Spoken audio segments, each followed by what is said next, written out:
Dams and reservoirs can be used to supply drinking water, generate hydroelectric power, increase the water supply for irrigation, provide recreational opportunities, and improve certain aspects of the environment.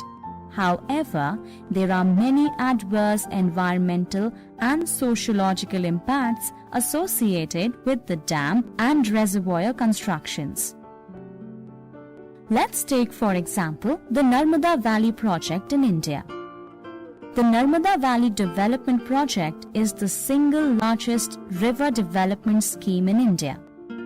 It is one of the largest hydroelectric projects in the world, and it is supposed to generate power, provide irrigation, and help in flood control also. But the largest of the dams, like the Sardar Sarovar Dam, also had some very negative effects on the environment and the lives of the local people living in that area.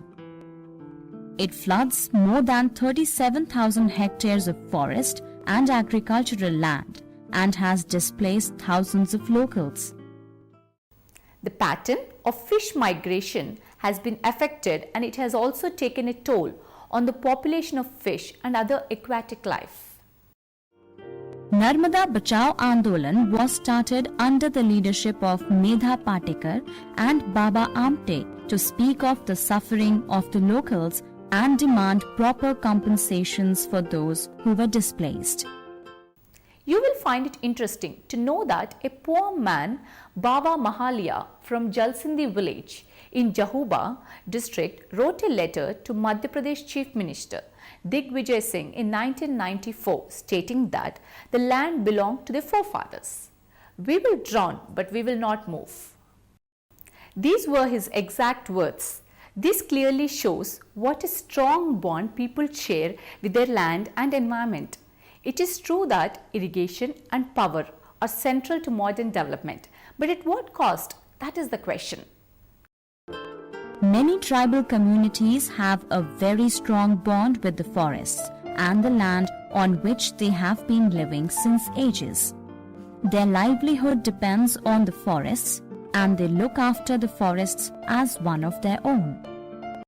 When these people are removed from the regular places of living, they can no longer access the forest produce and the traditional knowledge of the forest conservation, which is lost with the native people.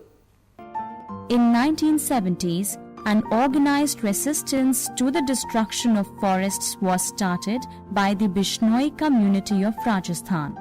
Their movement later came to be known as the Chipko movement. The name of the movement comes from the word embrace, as the villagers hugged the trees and prevented the contractors from felling them.